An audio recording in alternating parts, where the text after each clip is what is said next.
Amen. Ang bilis ho ng panahon, no? Matatapos na agad ang 2025. Palakpakan po muli natin ang ating Panginoon. Salamat po dahil nakasurvive po tayo na isang buong taon ng buong pagpapala at buong kagalakan po na maglingkod sa Kanya. At sa ating po ngayong umaga, nais po nating kilalanin o alamin, meron po ba sa atin dito na unang beses na naka-attend? Meron po ba?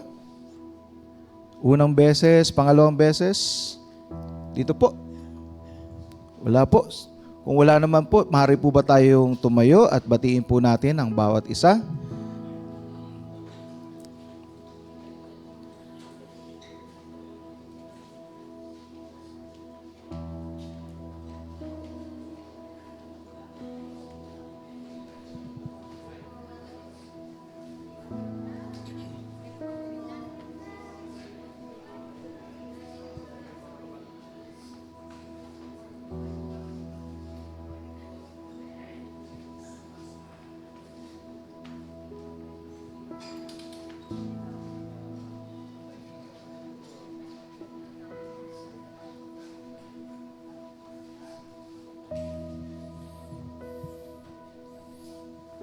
Amen.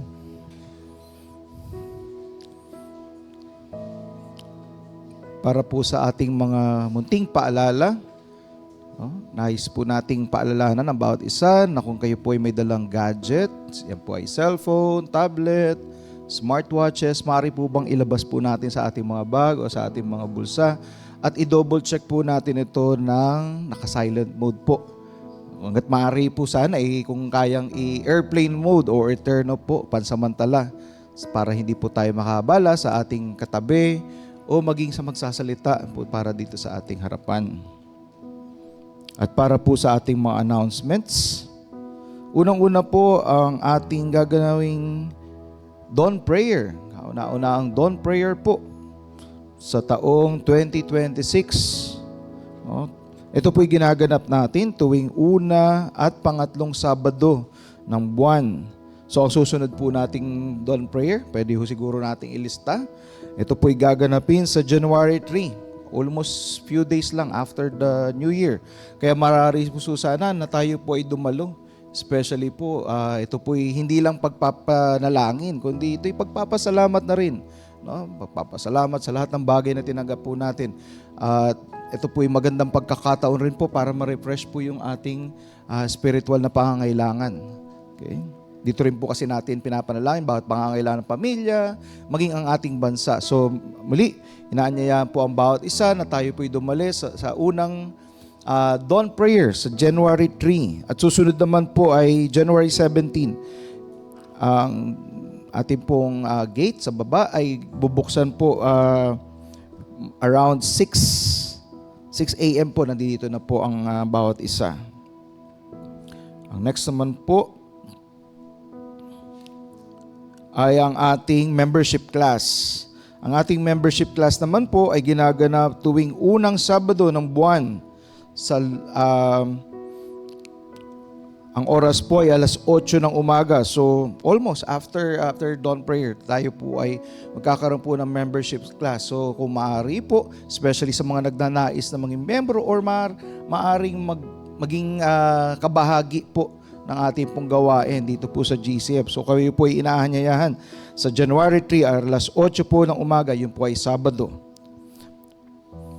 Ang sumunod naman po ay ang ating water baptism. Ito po ay ginaganap naman po tuwing pangatlong Sabado ng buwan, alas 9 po ng umaga. Kaya ang susunod po nating water baptism ay January 17, 2026. Ang next naman po natin ay ang ating GCF anniversary. So, pakinote po na sa halip po na January 25, ito po ay gaganapin po natin sa January 4. Okay? The first Sunday of the New Year. Okay? So, magkakaroon po tayo ng combined service. So, ang ating pong Tagalog at ang English service po natin na magsisimula na po ng alas 9 ng umaga sa araw pong yon sa ating GCF anniversary. Kung maaari po sana tayo po ay pumunta ng mas maaga para po magkaroon, alam po natin na pag kinombahin po yung ating service, medyo marami-rami ho tayo. Kaya hanggat maaari po sana, bago mag alas 9, andito na po tayo para magkaroon po tayo ng mga upuan po at para po tayo makapagpurit, makapagpasalamat sa Diyos. Just imagine, no, after just a few days lang after the New Year, tayo po gaganap ng GCF anniversary. At last naman po sa ating Music Fund Ministry, nais po namin ibahagi ang isang mahalagang update tungkol sa fundraising ng ating church para sa taong ito.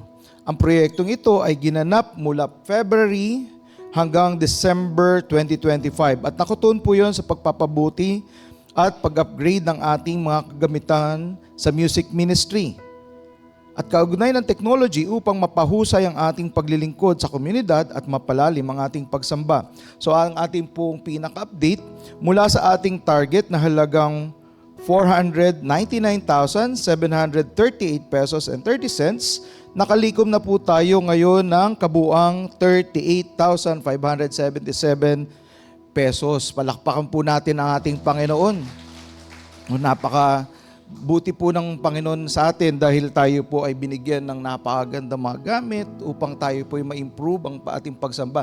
Naalala ko po yung panahon ni David, no? Kung saan hinikayat niya yung mga Israelita na maging kabahagi, no? Ganun rin po sa ating panahon ngayon. So taos-puso kaming nagpapasalamat sa lahat ng bukas palad na nagbigay at sumuporta sa adhikaing ito. Ngayon, ang kabutihang loob at kahandaang magbahagi ay lubos na pinapahalagahan at tunay na nakagagawa ng malaking pagbabago. Nawa, pagpalain po tayo lahat ng masagana ng ating Diyos. At para po sa ating pastoral prayer,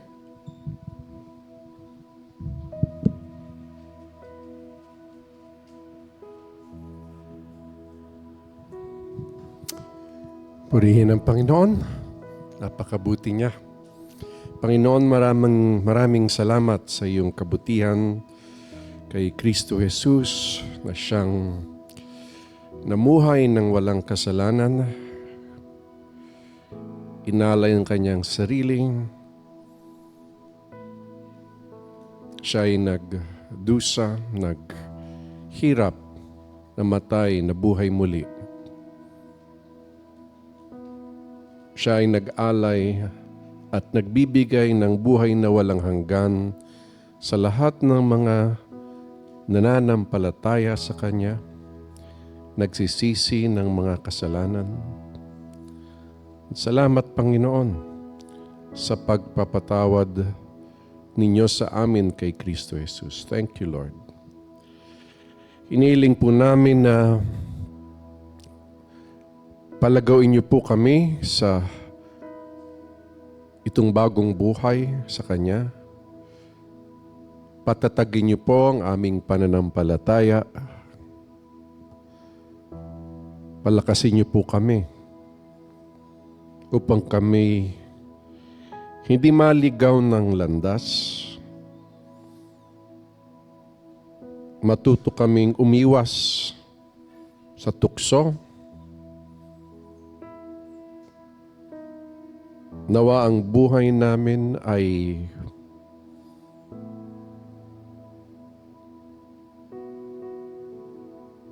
nakatuon lamang sa iyo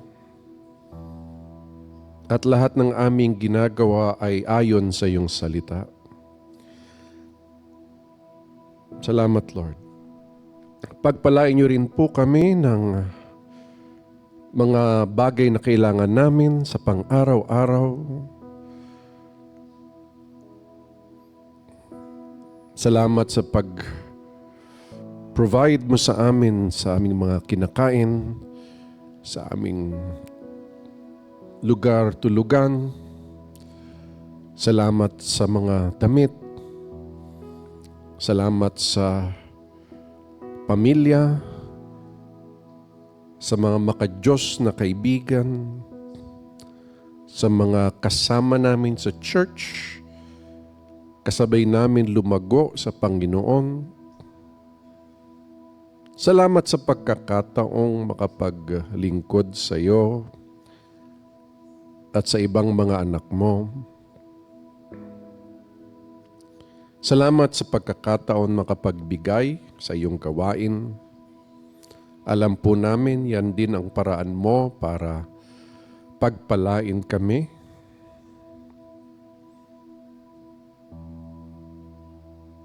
Salamat, Lord.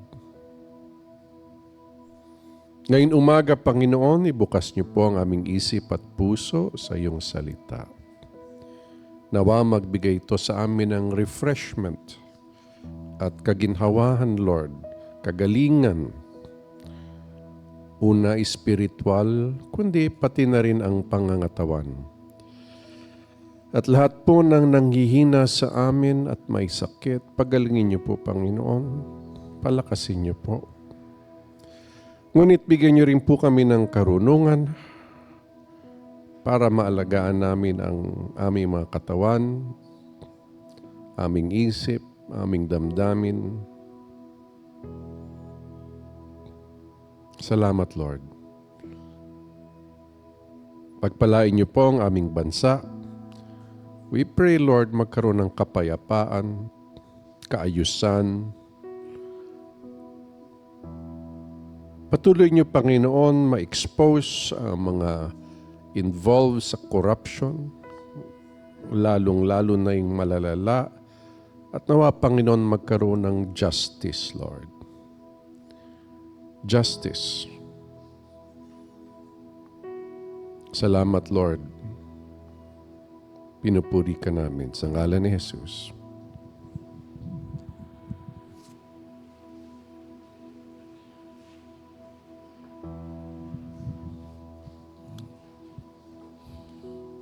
Muli po, para sa ating mga bagong dating, nais po nating paalalanan, ang bawat isa po ay i-check po natin ang ating mga gadget na ito po ay naka-silent mode upang hindi po tayo makaistorbo sa ating mga katabi. Ngayon dadako po na tayo sa ating pagkakaloob. So, tapos na po ang taon ng 2025. Ilang araw na lang po, ilipas na po ang taon na 2025. At sa mga sandaling ito ay nais nating magpasalamat sa Diyos sa kanyang kabutihan, sa kanyang katapatan sa atin. Nais ko pong ibahagi sa inyo at share sa inyo ang sinabi po dito sa Kawikaan, Kabanatang 3, talatang 9 hanggang 10. Sabi po dito, parangalan mo ang Panginoon sa pamagitan ng iyong kayamanan at sa mga unang bunga ng iyong ani. Sa gayoy, mapupuno ng kasaganaan ang inyong kamalig at aapaw ng bagong alak ang iyong sisidlan. Napakabuti po ng Diyos sa atin. Isipin niyo po na ang buong taon ay hindi tayo pinabayaan. Maging sa mga kalamidad, naalala niyo ba? Ilang kalamidad po ang dumaan sa atin, ngunit tayo po ay hindi pinabayaan ng Diyos. Ang mga bills po natin ay nandoon, pero tapat po siya. Mas mahaba ang kamay ng Panginoon kaysa pangangailangan po natin. At ngayon po, ngayong umagang ito, kinikilala po natin na ang Diyos ay pinagmulan po ng lahat ng bagay. Wala po tayo kahit isa. Maging ang ating trabaho, maging ang ating negosyo, siya lahat po ay nagbigay po sa atin. Kaya marapat po siguro na sa oras pong ito, sa ating pagbibigay, buksan po natin ang ating puso na tayo po ay magkakaroon ng pagbibigay na yan, papasalamat. Yun po ang nais po ng Panginoon sa atin. Yung recognition na, Panginoon, sa iyo to galing. Wala po kami. Minabalik lang po namin. At kagandahan po nun, ito po ay nagagamit po ng Panginoon sa pagpapalago ng kanyang gawain, lalo na sa pagbabahagi ng kanyang salita. Tayo pong lahat ay tumayo upang awitin natin ang doksolohiya.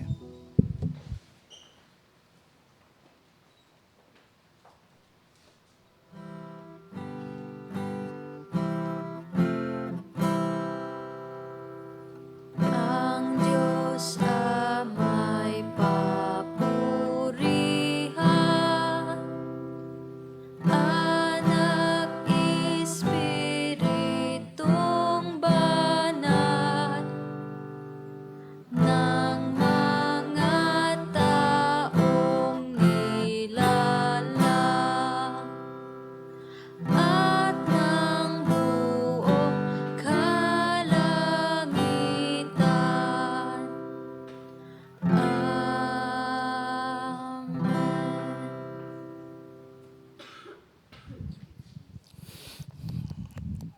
Ama naming banal, tapat at dakila, Ama ng pinagmulan ng lahat ng bagay. Ikaw, Panginoon, ang lumikha ng langit at lupa. Ikaw, Panginoon, ang lumikha ng ginto at pilak. Ikaw mismo ang lumikha sa amin. Pinupuri ka namin, pinapasalamatan sa araw na ito. Napakadakila mo, Panginoon, sa amin. Hindi mo kami pinabayaan, hindi mo kami iniwan sa taon na 2025. Lahat ng pagpapala ay nagmula sa iyo. Lahat ng kagalingan ay nagmula sa iyo. Kaya Panginoon, sa aming pagbibigay, pinupuri ka namin at pinapasalamatan. Nawa, magamit mo, Panginoon, ang pagpapalang ito upang palaguin ang iyong salita. Panginoon, sa oras na ito, kami po'y nagpapasalamat sa aming mga trabaho. Kayo, Panginoon, ang nagbigay ng karunungan at katalinuhan sa amin upang maging pagpapalang gawa ng aming kamay. Ikaw, Panginoon, nagbigay ng lahat ng ito. Maging sa mga nagnenegosyo, Panginoon, maraming salamat sa mga taong binigyan mo, Panginoon, ng kabuhayan ng tapat, malinis at dakila, Panginoon, upang magamit para sa inyong kalwalatian. Panginoon, sa susunod na taon, kayo po muli ang magpala sa kanila. Bigyan mo po sila ng mga customer at mga magtatangkilik ng kanilang negosyo ng tapat na magbabayad. Maging pagpalain nyo rin po ang mga estudyanteng nag-aaral sa ngayon. Bigyan nyo rin po sila ng karunungan at katalinuhan upang magamit para sa paghahanda sa kanilang kinabukasan. Upang magamit rin ng kanilang talento para sa inyong kalawalatian. Panginoon, pagpalain nyo rin po ang mga taong naghahanap ng ikabubuhay. Kayo po, Panginoon, magbigay sa kanila ng katalinuhan at karunungan kung saan nila kukunin ang kanilang pang-araw-araw na ikabubuhay. Bigyan niyo po sila ng trabaho o maging negosyo o maging katalinuhan kung saan po ito makukuha at magagamit. Pinupuri ka namin, pinapasalamatan, dinadakila ang inyong pangalan. At marapat lamang, Panginoon, na ibalik po namin ang lahat ng ito dahil ikaw ang pinagmulan nito. Pinupuri ka namin, pinapasalamatan. Lahat ng ito'y panalangin namin na may pagpapasalamat sa dakilang pangalan ng inyong anak na si Jesus na aming Diyos, Panginoon at tagapagligtas. Amen at amen.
Amen.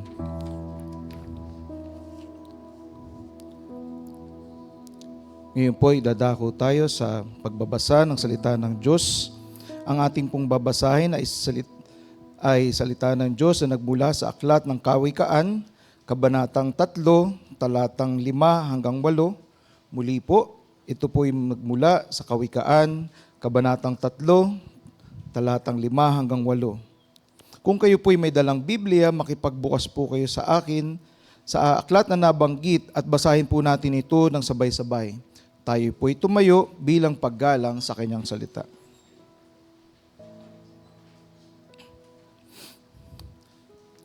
Sa Panginoon ay buong puso kang magtiwala at huwag kang manalig sa sarili mong pangunawa. Sa lahat ng iyong mga lakad, siya'y iyong kilalanin at itutuwid niya ang iyong landasin. Huwag kang magpakapantas sa iyong sariling mga mata. Matakot ka sa Panginoon at sa kasamaan ay lumayo ka. Ito'y magiging kagalingan sa laman mo at giginhawa ang iyong mga buto. Purihin ang Diyos sa pagkabasa ng kanyang salita. Maaari na po kayong umupo.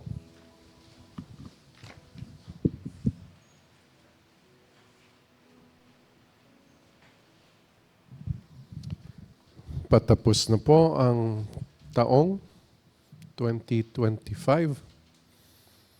Happy New Year na po. Ang title po ng ating sermon ngayon ay Kaginhawahan at Kagalingan. Ang batayan po nito ay Kawikaan, chapter 3, verses 5 to 8. Natapos po tayo ng ating series sa 1 John, 2 John, 3 John, o yung mga liham ni Juan. At panalangin ko, marami sa atin dito nakapagsimula at nakatapos noon. At tunay na punong-puno ng yaman ang salita ng Diyos para sa ating mga buhay. Ngayon po, break muna. No, alam ko po, marami nagtatanong tuwing may break time. Ibig sabihin, wala tayong series na chapter by chapter, verse by verse. At pupunta muna tayo sa mga Christian living, mga practical. Bagamat lahat naman ay may practice. Sabi nga po, dapat malinaw ang theology o kaya yung interpretasyon ayon sa intensyon ng manunulat. At yung ating napag-aralan ay si Juan, yung Apostol Juan, ang manunulat. Pag malinaw yung intensyon, naintindihan natin kung ano ang gusto ng Panginoon parating. Kasi naniniwala tayo in the inspiration of the Holy Spirit sa mga manunulat na yan ang salita ng Diyos. Hindi lamang po pagkukot ng mga verse, pero yung talagang intent of the author. Kaya ginugugulan po natin, binibigyan ng panahon na aralin talaga. Hindi lamang sa sermon, ngunit pati sa maliliit na grupo, pinag-uusapan. Mahalaga po yan. Kasi ang sermon, ang naalala lang ng tao, ay ilang porsyento lamang. Kaya meron kayong inuuwi pang papel. Meron pa kayong scripture.ph na pwedeng bisitahin o i-download yung file. Iba kasi pag narinig mo, tapos nabasa mo din, mas maraming naiiwan sa'yo. Tapos pag pinag-uusapan pa sa maliit na grupo, ay mas lalo pa pong tumatatag sa ating memory at mas madaling maisabuhay pag naalala mo. Pag hindi mo naalala o hindi natin alam, mahirap isabuhay. Ang salita ng Diyos ay dapat ina-apply, isinasabuhay. Una, yung ating paniniwala ay dapat sang-ayon sa salita ng Diyos. Ngunit hindi lamang yon, kailangan sa pang-araw-araw, kung puno ang isip at puso natin ng salita ng Diyos, yan din po ang lalabas sa ating bibig, yan din po ang mangingibabaw sa ating isipan, at yan din po ang magbibigay sa atin ng kalakasan pag may tukso sa harapan natin. Tayo po'y matutukso. At iba-ibang klase yan. No, yung isang tukso'y tutuksohin ka na gumawa ng masama, na tutuksohin ka talaga pagplanuhan ang isang kasalanan. Yung iba naman, yung mga biglaan. No? Yung mga biglaan na walang ka ng tiyaga o pasensya, hingi natin ang tawad din yung sa Panginoon. Ngunit pagpatuloy na ang isip at damdamin natin ay napupuno ng salita ng Diyos, mapapansin niyo po, pagkatapos ng ilang linggo, ilang buwan, ilang taon, nagkakaroon tayo ng improvement. Ano? Ng improvement. Yan po ang pagkilos po ng banal na Espiritu. At tayo naniniwala, ang pagkilos ng banal na Espiritu ay hindi nakahiwalay sa salita ng Diyos. Kasi yan, ang ginagamit po ng banal na Espiritu ay yung salita ng Diyos sa buhay natin. Dito tayo sa Proverbs o Kawikaan. Ngayon, itong matututunan nating karunungan sa aklat ng Kawikaan ay hindi hiwalay sa tunay na buhay. Kung sa Tagalog, ang kawikaan ay masanay tayo sa salitang salawikain. Naalala nyo pa ba yan nung nasa school pa kayo? No, kumbaga parang si Jose Rizal meron mga salawikain, di ba? No, may isa akong klase, buong semestre, iba-ibang salawikain ang aming inaral na pang Pinoy. Ito pong Proverbs ay punong-puno. Ang salawikain ay mga salitang nagbibigay ng karunungan kasi ito'y galing sa karanasan ng ibang tao. Yung iba ay galing pa sa mga ninuno, sa kanilang mga naobserbahan sa buhay, na magkaroon tayo ng leksyon para hindi maulit ang pagkakamali ng iba. Yung iba kailangan maranasan ang consequence ng kanilang pagkakamali bago matuto. Ito po ang payo ng wisdom o ng karunungan. Matuto ka na sa sinulat ng iba para hindi mo maranasan ang consequence ng mali kasi may iwasan mo na. Napakahalaga po niyan. So, sinasabi natin itong kawikaan ay ang pinag-ugatan nito ay kung titingnan natin ng Biblia, yung Torah. Ano yung Torah? First 5 books of Moses. Nandun yung narratives, their history, no? Creation of the world, the history of Israel, at pati ang mga batas ng Israel, yung covenant, yung tipan ng Diyos sa Israel, at yung mga buhay ng kanilang mga biography na kanilang mga nasulat. Kaya kung titingnan niyo po yung mga kawikaan o Proverbs, mapapansin niyo, ay ito parang kay Jacob ito. Ay ito parang ito kay David. Makokonekta po natin itong mga ito. Ang mga iba-ibang tema po, no? Sa kawikaan, isa po dyan ay yung pagtitiwala sa Diyos, pagkatakot sa Diyos, pagkatalikod sa kasamaan o kasalanan, pamumuhay ng may talino. Yung iba matalino sa exam pero sa buhay bagsak. Ano? Mali-mali yung mga sagot sa buhay, sa totoong buhay, pero sa exam kuhang-kuha. No? Kasi ang inaaral, yung tinuro sa school, tama yan, aralin mo yan. Pero paano naman yung sa buhay? Ay, yung Biblia yan. Yung iba, ang sipag pumasa sa school, nasi-stress pa. Nako, kailangan mag-aral ako para bukas. Pero sa Biblia, walang ka-stress-stress. No? Kasi hindi nagbabasa, patay. Sa totoong exam, sa buhay, bagsak parati. Kasi ni bagong tipan, hindi pa natapos, pambihira naman. Mahiya naman tayo sa Diyos. Ang totoong exam ay araw-araw. May tinatawag araw ng paghuhukom o judgment day. Dalawang klase yung judgment day. Yung wala sa Panginoon ay uhusgahan. Sisentensyahan pala. Yung husga nun, sentensya na lang. No? Yung mga nasa Panginoon, ligtas, purihin ng Panginoon, pero may tinatawag na rewards. Ano?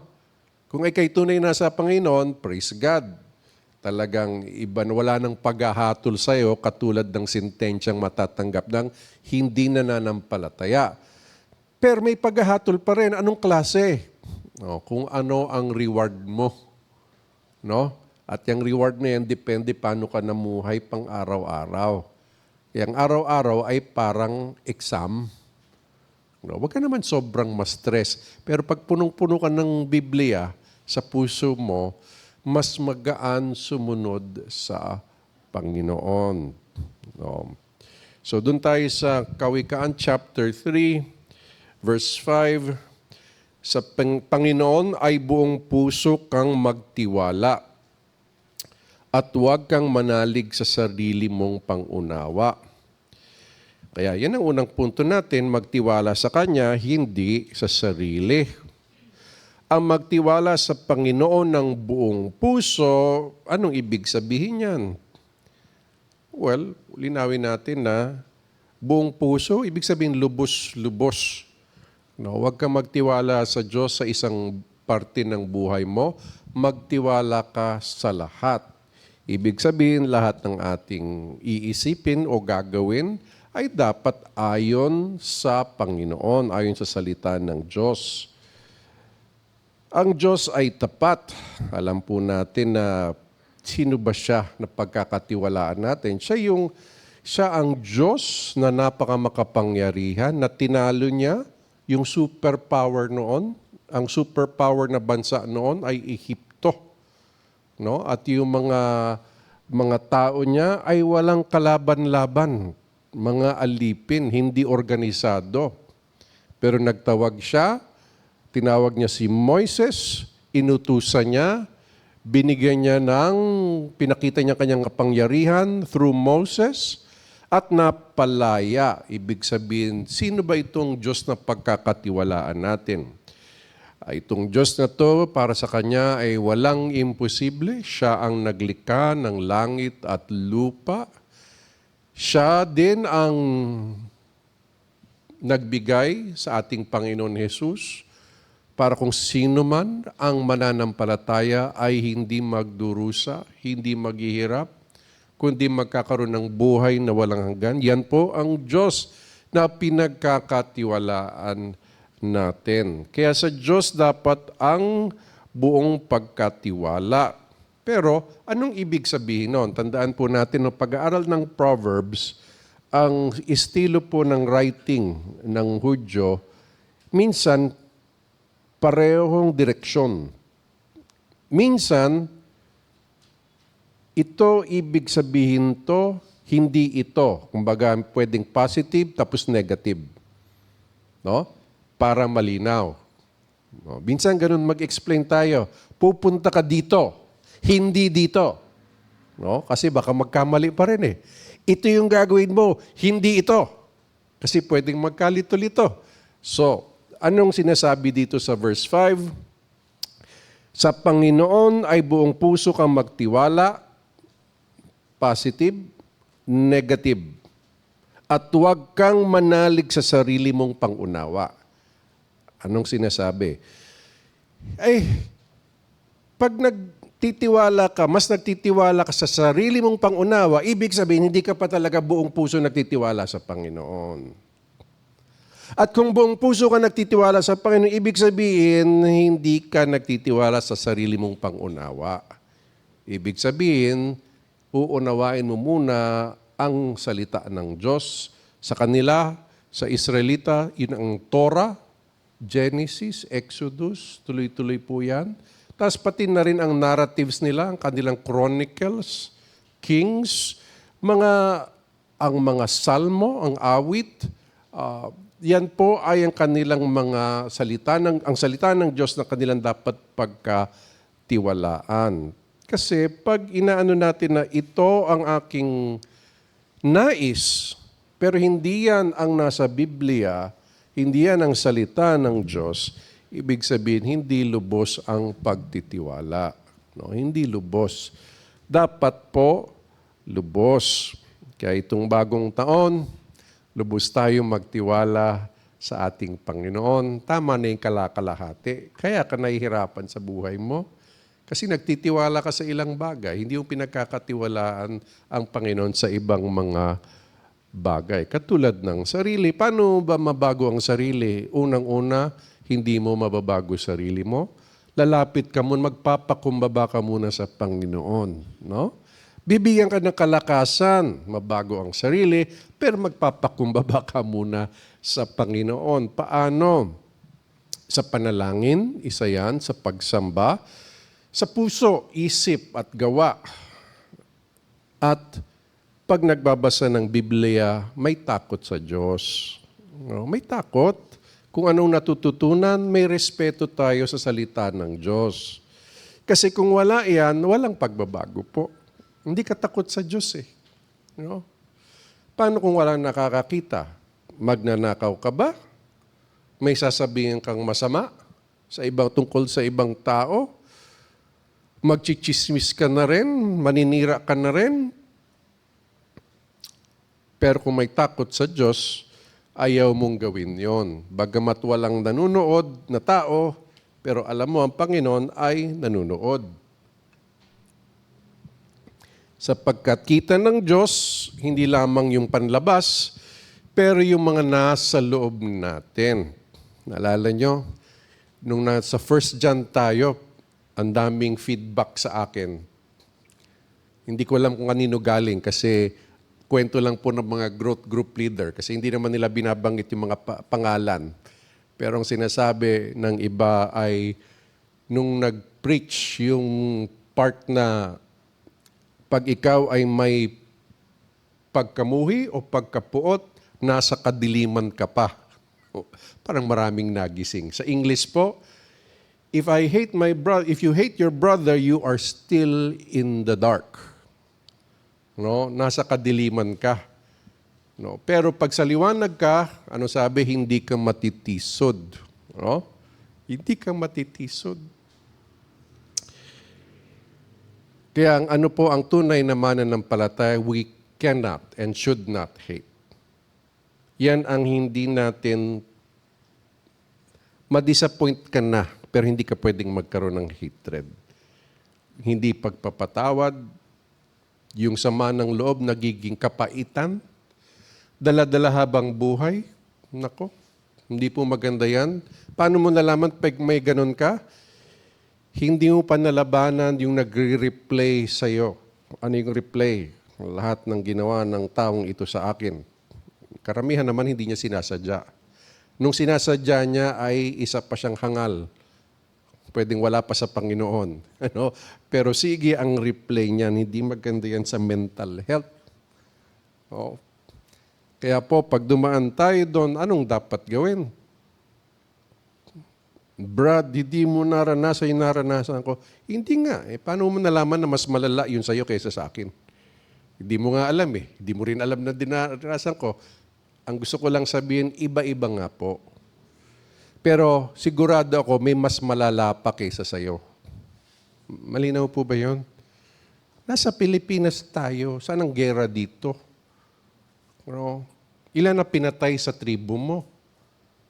Yung ibang mga mananampalataya ngayon sa Nigeria, pinapatay. May nagtaksil sa akin. Ang sagot ko dyan, welcome to the club. Part ng buhay yan. Si Jesus nga, pinakamagandang kaibigan na. Pinakamagaling na pastor pa. May Judas siya. Sino ba tayo? Kung ang Panginoon nga may Judas, tayo siguro. Dahil kung ang Panginoon kasama mo noon, isa ka ba dun sa papatay sa Kanya? O isa ka sa mga alagad na susunod sa Kanya? Dalawa lang yun eh. Bihira yung gitna doon. No? Sabi mga Hudyo, so madami ang gustong pumatay sa ating Panginoon. Pero ngayon, madaling sabihin, hindi, kasama ako dun sa mga alagad. Madaling sabihin. Paano mo malalaman ngayon? Ay kung sumusunod tayo sa salita ng Diyos, kung tayo tunay na nagtitiwala sa Kanya at hindi sa ating sarili. No? Purihin ang Panginoon. Mamaya, balikan pa natin yan sa application. Sunod naman po ay tuwid na landas. No? Verse 6, sa lahat ng iyong lakad, siya'y iyong kilalanin at itutuwid niya ang iyong mga landasin. No? Sa lahat ng iyong lakad, ibig sabihin nito lahat ng iyong ginagawa. No? Kasi yung lakad, di ba, parang kung kaya mo maglakad, yan ang una mong ginagawa pagkagising mo. Pagkalabas mo sa higaan mo, naglalakad ka kagad. No? Mula sa isang lugar, papunta sa isang lugar, ibig sabihin sa lahat ng bagay. Pag sinabing sa lahat ng lakad mo, sa lahat ng bagay ay kilalanin natin ang Panginoon. Kumbaga, pasalamatan siya sa lahat ng bagay. Pag may mga kailangan desisyon, ano ba ang nais ng Panginoon dito? Lord, i-guide mo naman ako. Ano bang nais mo dito? Ano nga ba yung sabi ng iyong salita patungkol dito? At pag niyo maalala, doon ka makipag-usap sa iyong mga kasama sa church na may iba sa atin, mas marami nang nabasa, mas marami nang naaral, ay pwede tayong magtanong, ano nga ba yung sabi ng Bible dito? At kaya din po, may mga pastor at elder ay dapat magbasa at mag-aral ng mas malalim para pag nagtanong ang mga miyembro na medyo hindi pa klaro sa kanila ilang mga bagay, mabibigay namin kung ano ang sabi ng salita ng Diyos. Ibig sabihin, lahat ng bagay, kilalanin natin siya at itutuwid niya ang iyong mga landasin. yung paglalakad sa matuwid na daan, yan po ay isang pananalita na gamit nila. Ibig sabihin, ikay sumusunod sa Panginoon, sa kanyang utos at mga batas, hindi ka pupunta sa kaliwa o sa kanan. Yan ang sinasabi doon. No? Tuwid ka. Huwag kang lilihis sa daan.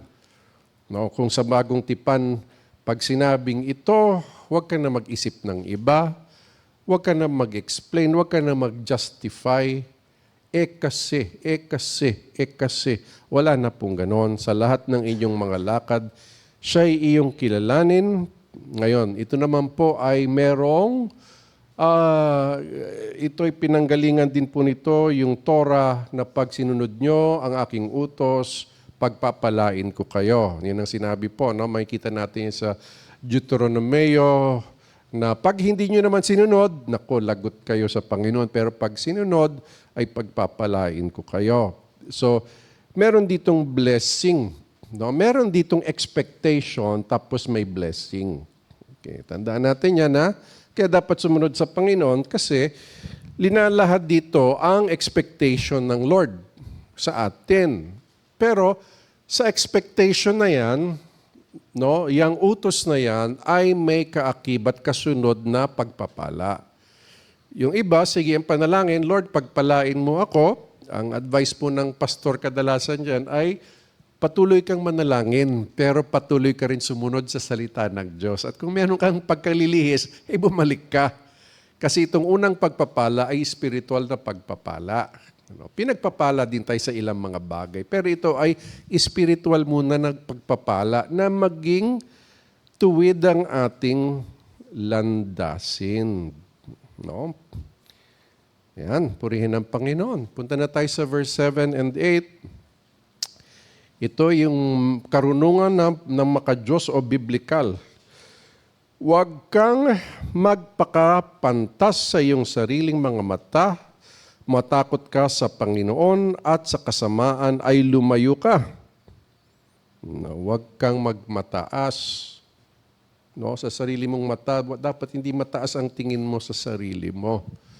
No? Amen? Oh. Sa private, sa sarili mo, pati sa iba. Ibig sabihin, may mga opinion ka na hindi sang-ayon sa salita ng Diyos. Yan, nagmamataas ka laban sa Diyos. Kaya tingnan mo, huwag kang magpakapantas sa iyong sariling mga mata, isang direksyon.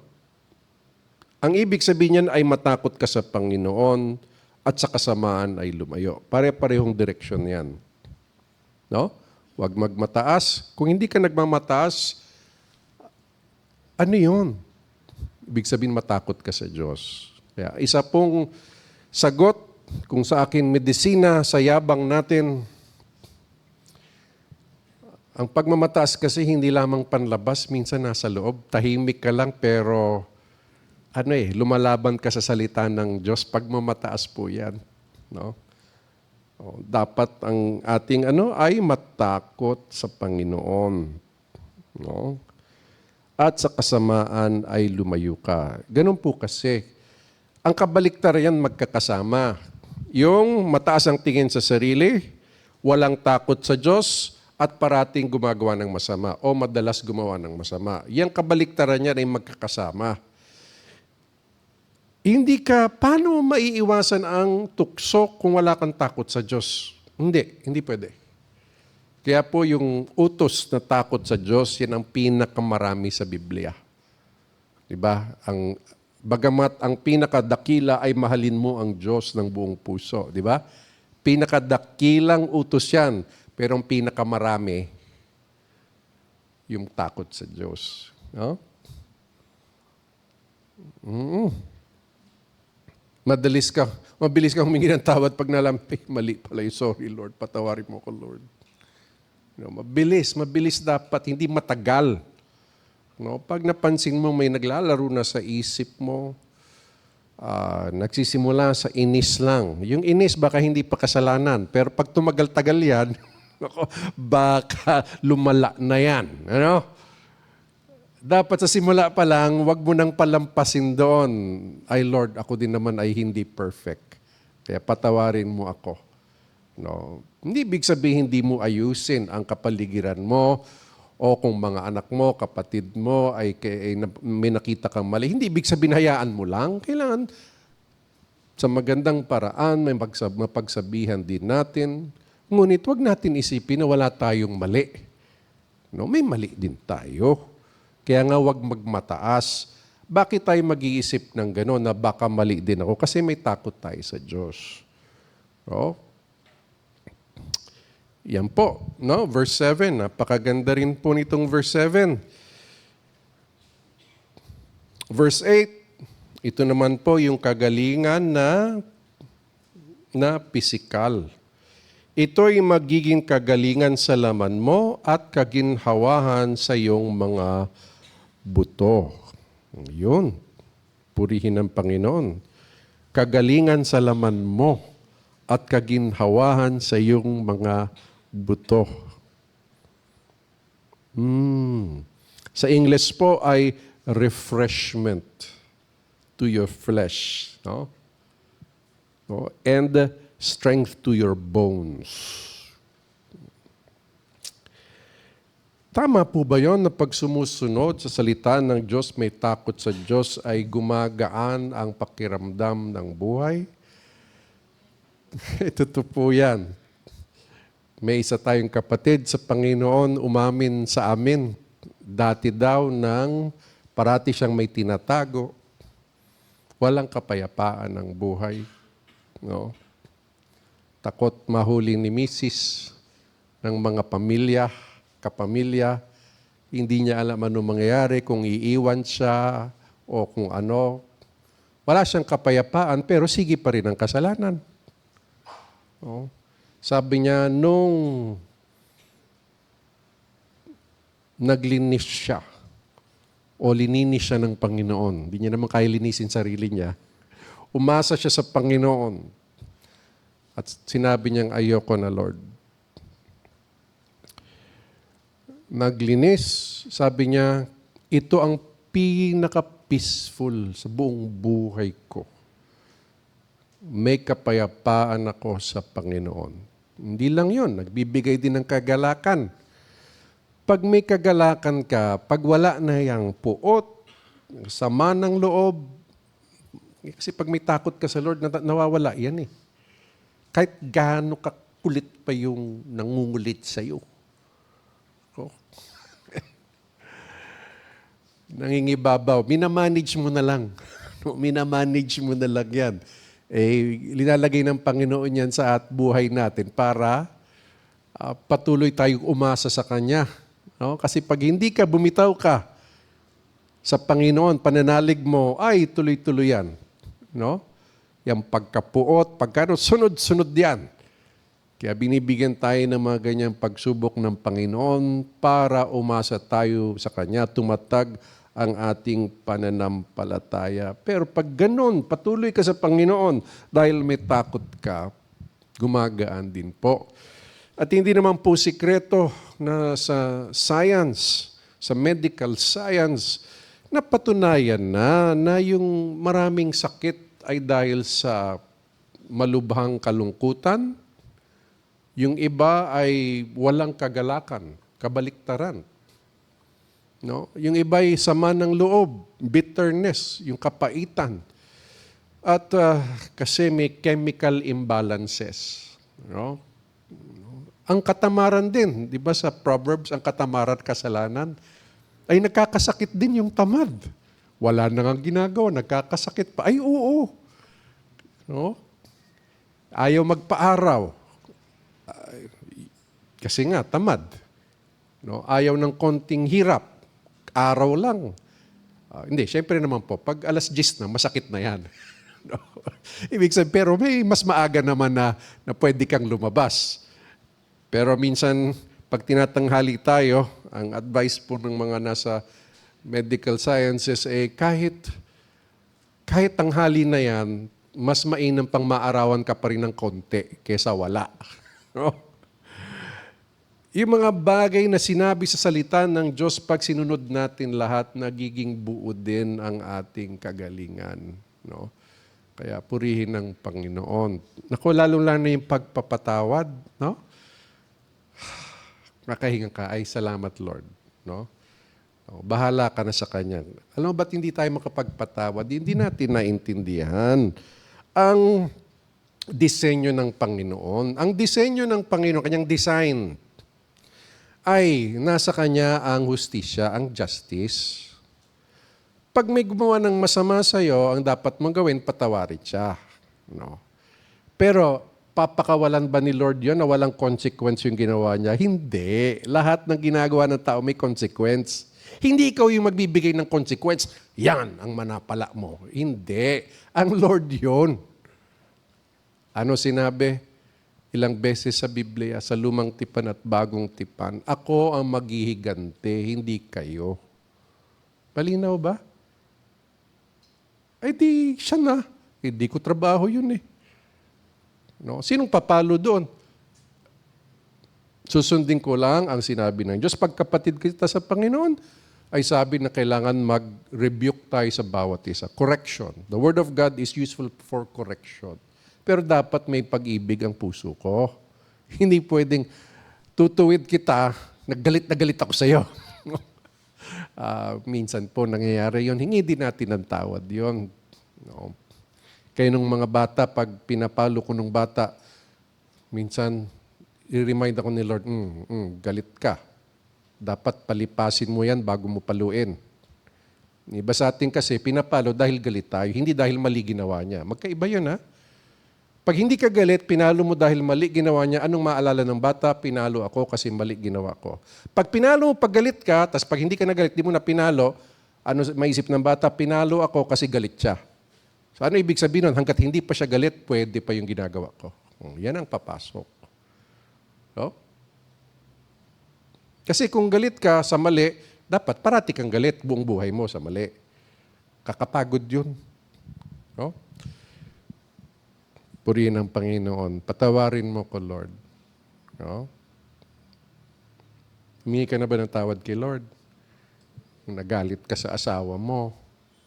O, ang pinakamahal mo sa buhay, pinaka nakakainis din. Ano? Hanggat dumating ang panahon, magaan na. No, magaan na. Ay, yan ka na naman. Ngingitian mo na lang, Lord, salamat sa kalakasan binibigay mo sa akin. Purihin ng Panginoon. Ito tandaan natin, lalo na yung mga kabataan. Kaya maganda nasa Panginoon. Kasi yung nasa Panginoon na nga, naghihirap pa sa relasyon nila. Paano pa kung wala? Nako! Sabihin ko sa inyo. Bakit? Parehong makasalanan. Tama. Anak ni Adan pareho eh. Oh. Mag-aasawa. Pareho ang may problema, tas mag-aasawa. No, hindi ko sinasabing wag na kayong mag-asawa. Kailangan mag-anak kayo. No? Mag-asawa at magkaroon ng mga anak, palakihin sa Panginoon.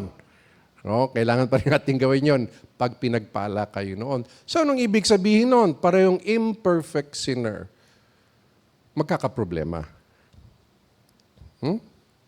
Pero, kung maintindihan ng dalawa ang takot sa Diyos at inuuna ang Diyos sa lahat ng bagay, nagiging mas maayos. No? Walang 100%, mas maayos lang. No? Mas maayos lang. Kaya napakahalaga po ng may takot sa Diyos. Paano kung wala sa Diyos yung isa? Hindi nagbabasa ng salita ng Diyos, mahirap po. Yan ang papanalangin. Kaya yung unang panalangin. Pag may asawa tayong hindi mahilig sa Bible, mag-Bible reading sa bahay. Kasi iba talaga hirap magbasa ng mag-isa. No, ilang linya pa lang, tulog na. Ano, ay, hindi ko alam kung pagpapala yun o sumpa yun. No? Na sisimula pa lang sa Biblia, tulog na. O, dapat hindi. May Bible time tayo. No? Magbasa tayo ng 4 na chapter sa isang araw. Ako unang chapter, ikaw sunod, ako yung sunod, ikaw yung sunod. Tapusin natin. Yan ang mga magandang activity. No, magkape kayo, mag-ano. Wag niyo muna pag-usapan yung problema. Mag-ano lang kayo. basa lang. Bakit? Basta ang salita ng Diyos na pupunong isip at puso ng mga miyembro sa pamilya. Kung hindi man ngayon, balang araw ay sa awa ng Panginoon ay gagamitin ng Panginoon ang salita niya para magkaroon ng tunay na pagbabago. Ganon din ang mga anak natin. Hindi porke uma-attend sa church ay okay na yan, na kay Lord yan. Hindi. Kailangan yung salita ng Diyos ay talagang nakatanim sa isip at puso. Kaya meron tayong isang elder, ginawa niya, may Bible reading sila hanggat natapos nila yung buong Biblia. No? Ako, pinapabasa ko, tapos may report. O, anong nabasa mo? Eh, dahil nabasa ko din, pwede ako magano. O, sige, explain mo sa akin, ikwento mo sa akin. No? Kasi mas mabilis daw sila magbasang mag-isa. O, di reporting na lang. Sinisigurado ko lang na yung salita ng Diyos ay talagang nasa isip at puso. Kaya, nagkakaroon talaga ng kagalingan sa laman. No? Kasi, mas konti ang sakit. Now, hindi ko sinasabing lahat ng sakit ay dahil sa kasalanan. Hindi, lahat naman dahil nawala sa hardin ng paraiso. Lahat naman ganon. Kung yun ang ibig mo sabihin, tama. Pero yung mga sakit ay iba-iba rin ang pinanggalingan. Iba hindi pag-aalaga sa sarili. Pero yung iba dahil hindi marunong magpatawad. Yung iba dahil hindi sunusunod ang salita ng Diyos.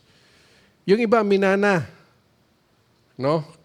Sabi, wala nga akong minanang lupa sa tatay ko. Yung sakit lang pinamana sa akin.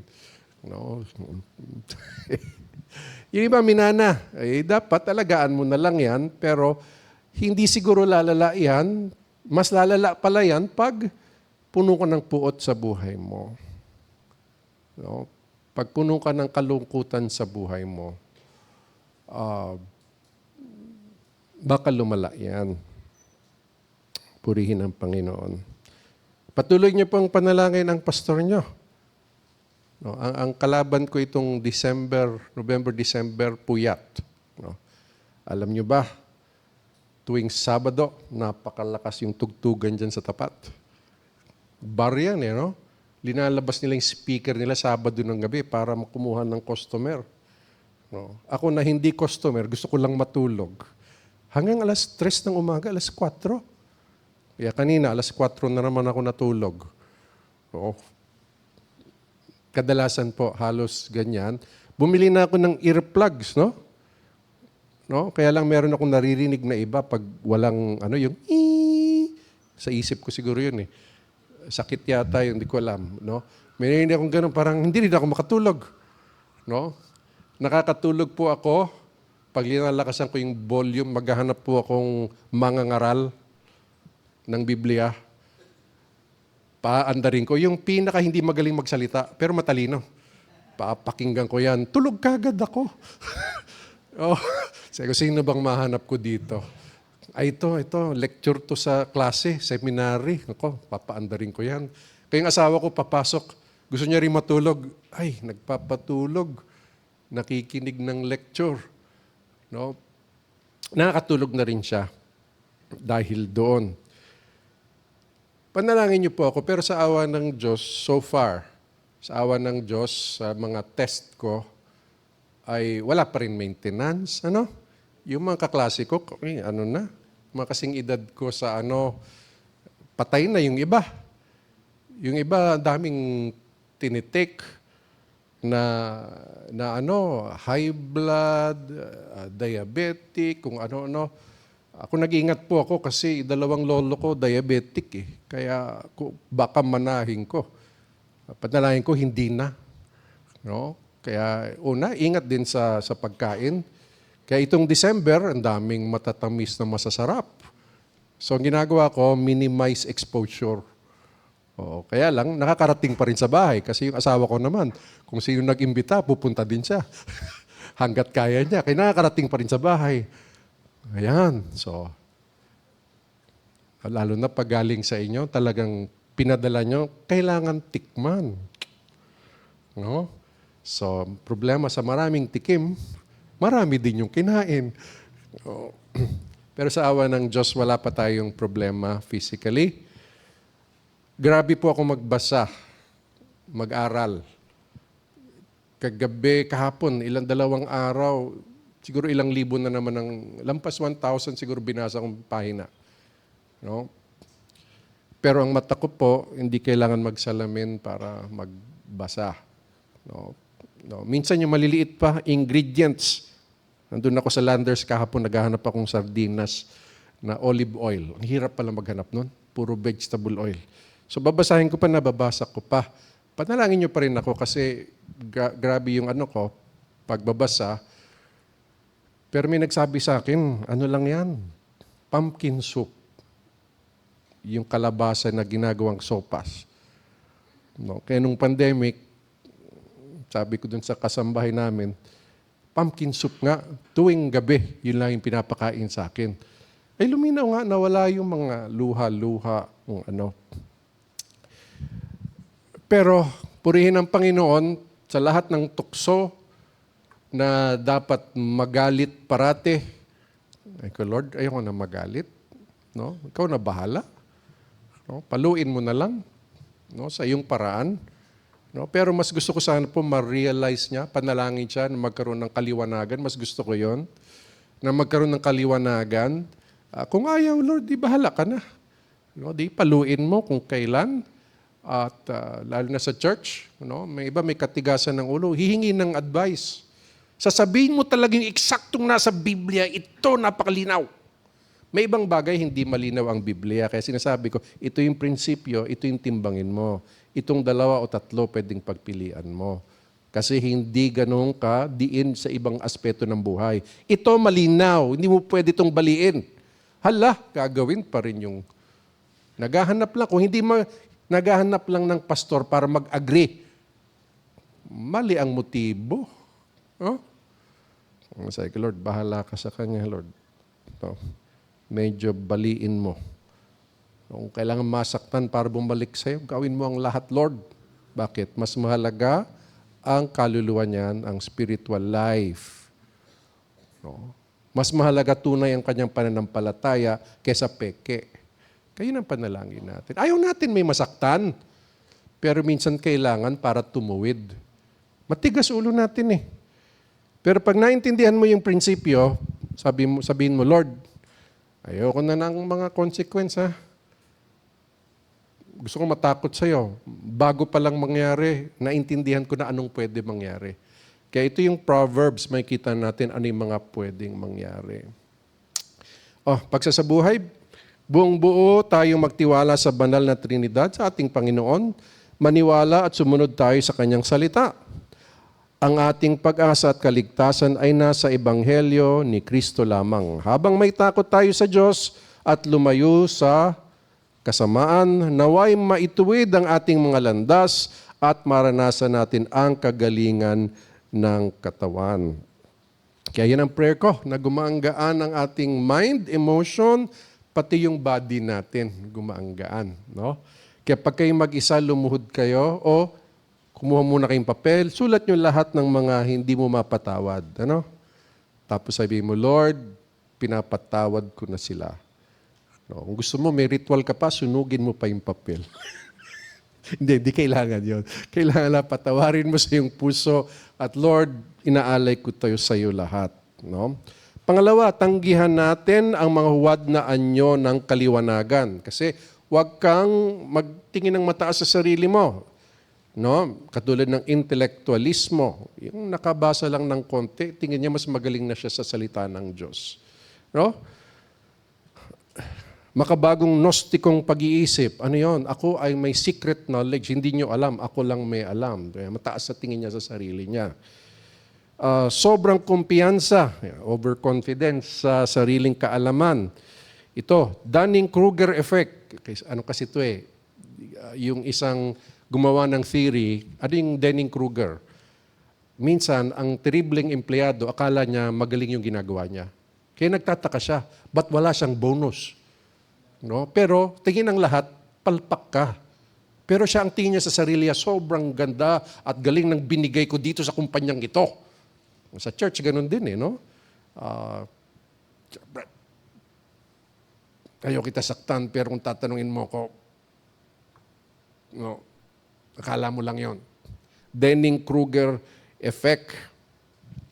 Yung isa, confirmation bias. Ito, pagtitiwala sa sariling akala. Kasi na-impluensya ka ng chismis, ang tingin mo talaga sa taong yun ganito.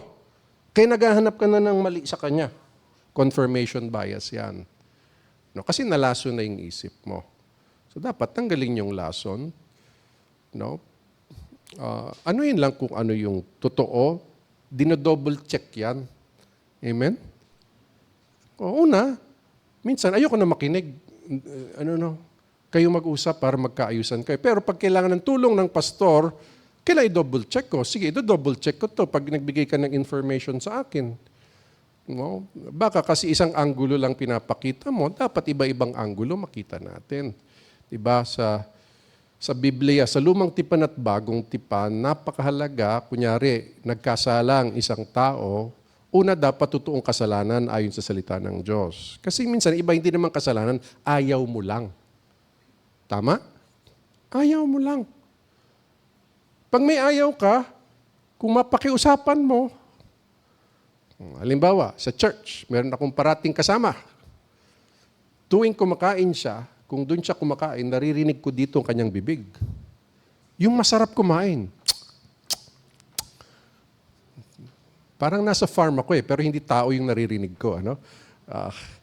So parang, una, naawa ako sa kanya, kasi alam ko hindi lahat ng tao gusto makarinig nun. Tama? Yung ibang tao, okay, yung kapareho niya. Sarap nila kumain. Parang gusto ko sabihin sa bahay mo, okay yan. Pero pag pumunta ka sa labas, yung kapayapaan ng nasa paligid natin ay iniisip din natin. Hindi kasalanan yon. Tama? Hindi ko pwede sabihin, Brad, di kayo nagkakasala sa maingay mong pagmuya. Hindi pwede. Wala sa Biblia yun, ayaw ko lang yun. Hindi, sabi ko, Brad, ito na sabihin ko sa iyo, pero hindi naman to kasalanan, kaya hindi ako nagmamarunong dito. Ang inaano ko lang, hindi lang ako, baka tingin din ng iba na nakaka-istorbo ka pag malakas ka kasi ngumuya. No? Pakinggan mo sarili mo, i-record mo. No? Maririnig mo. Tapos ngumiti ako. Ngumiti na rin siya. Ay, okay, nakangiti kami pareho. Tapos praise God. Laking bawas. Paano ko nalaman? Parati ko nga kasama. Huwag niyo isipin sino ko parati kong kasama kasi hindi niyo alam. Ano? Sino kaya yan? Marami ako kasama kaya di mo alam kung sino. Pag ikaw yon, ako ba yon? Di alamin mo. Ano? Pero pag totoong kasalanan, kailangan private. Kasi pag nagsisi, tapos na ang usapan. Tapos na. Kunyari narinig ko, ikaw, may sinabi ka kasalanan yan, hindi tamang paggamit ng iyong salita. Nagkikwento ka ng kalahating katotohanan para gawin mo sarili mo bida at masama ibang tao. Hindi tama yan. Hindi tama yan. Pag hindi nagsisi, paano malaman? Ang galaw ng bibig kasi madaling kumakalat. So, bumabalik yan sa akin. No? So, inulit mo. Nagtanong ko, ikaw ang ugat. So, hindi ka nagsisi. Dalawa na kaming kumakausap sa'yo ngayon. Yan ang proseso. Nasa Matthew 18. Pag hindi pa rin, pangatlo na, yan. Kaya wag po kayo magulat sa members meeting. Minsan nag-a-announce ako at may ina-announce ako na tinutuwid natin. Pag nagmamatigas, pinapaalam ko sa inyo, no? Baka utangan kasi kayo. No? At yung iba magaling magpaawa, no? Parang kawawa talaga.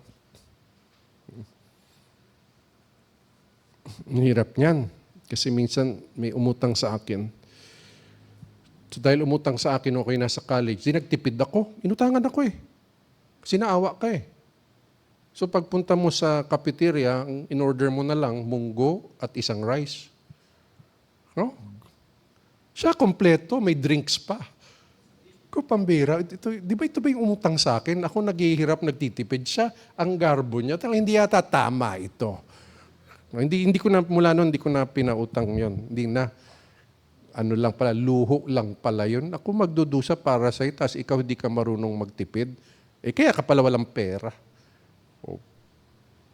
So, tanggalin po natin. Yung iba pa, yung pag-aakalang tayo ang tagapagligtas. Ibig sabihin, sa desisyon ko, sa aking mabuting gawa, ako naliligtas. At mga ibang kayabangan galing sa sarili. Minsan hindi natin alam nagmamataas na tayo sa Panginoon. Ang isang batayan yan yung salita ng Diyos. Kaya tayo magpakumbaba. Pangatlo, huwag din tayong magtiwala sa bugso ng damdamin. Kasi yan, huwag ka magtiwala sa iyong sarili. Hindi lang yan intelektual, pero sa damdamin din yan. No? Pwede kasi yan, sobrang awa sa sarili. Sobrang awa mo sa sarili. Sa English, tawag doon self-pity. Huwag ka masyado maawa sa sarili mo. Nasa Panginoon ka. May pag-asa pa hanggat buhay ka sa Panginoon. Amen? Hindi pwede. Huwag tanggalin mo yan. Yung pag-iisip na yan. Sunod, labis naman ng kasiyahan. Parating naghahanap na, saan masaya? Saan masaya? Saan masaya? Addict sa saya. Alam mo, problema pag addict ka sa saya, sa dami ng tao, parating nagsiselebrate. No? Pag mag-isa ka na, sobrang kalungkutan. Kaya ako, sinanay ko sarili ko, kung ako lang mag-isa, bagay. Nasanay na ako kasi kailangan kong mag-aral para sa inyo. Ano? Mahirap may istorbo. May mga ilang beses na, nung kinulang ako ng aral, may mali akong nasabi. Inaayos ko na lang sa sunod na linggo. Pag na-discover ko, mali yung nasabi ko sa inyo kasi kasalanan ko yun sa Panginoon at sa inyo. Pero pag sinanay mong sarili mo na hindi labis, gusto mo lang may iba yung kagalakan sa Panginoon at yung labis na kasayahan na panlabas. No. Yon. Minsan yan pa rin hinahanap natin. Matinding pagkalungkot. Bakit tayo nalulungkot? May hindi magandang nangyari. Kaya dapat nagtitiwala sa Diyos. Kasi pag nagtiwala ka sa Diyos, anong sinasabi ng puso mo? May purpose ang lahat. May rason ang Lord kung ba't nangyari lahat ng bagay. Pag nagtitiwala ka na gumagaan, hindi sobra, hindi matinding lungkot. Yung isa, yung inggit, bakit siya meron, ako wala. Pag matagal kang nag-iisip ng ganyan, ay mapagkabalisa, anxiety, parating nag-aalala, sobrang pag-aalala. Wala tayo nito, kailangan meron tayo nito. Na pag naramdaman mo yan, labanan mo yan at ipanalangin mo. Isipin mo lang, ito yung problema, anong pwede kong gawin? Wala na akong pwede gawin ngayon kundi matulog, kaya matutulog na lang ako. Kaya bukas na yan. Pero pagkabukas, huwag mong pagpaliban, bigyan mo ng solusyon, pero hindi kailangan yung damdamin ay sobrang apektado dyan. Galit, takot sa tao, paninisi. No, parating ikaw walang kasalanan. Dapat may karamay. O minsan, yung bugso ng damdamin, lumalayo ka sa mga kapwa mananampalataya. Huwag magtiwala sa sarili, sa Diyos lang. No? Magpasakop sa otoridad ng salita ng Diyos. Ngayon po, isa pong tula ang inaalay ko sa ating lahat, ginhawa sa Diyos. Magtiwala sa Diyos ng buong puso at lubos. Huwag sa sariling kaalaman, huwag sa sariling katalinuhan. Sa salita ng Diyos manatili, huwag magdesisyon ng sarili. Itutuwid niya ang landas mo, sa Kanya di ka mabibigo. Umiwas sa kasalanan, itigil lahat ng kasamaan, matakot sa Diyos, ang biyaya niya ay di kapos. May ginhawa sa katawan, lumakad sa tuwid na daan, magaan sa buto, ang sumusunod ng totoo. Tayo pong lahat ay tumayo. Panginoon, maraming salamat sa iyong salita. Pagpalain niyo po ang lahat ng narito at maging yung mga kasama namin na hindi nakadalo, pagpalain niyo din po sila. May the grace of the Lord Jesus Christ, the love of the Father, and the fellowship of His Spirit be with you all. God's people say, God bless you po.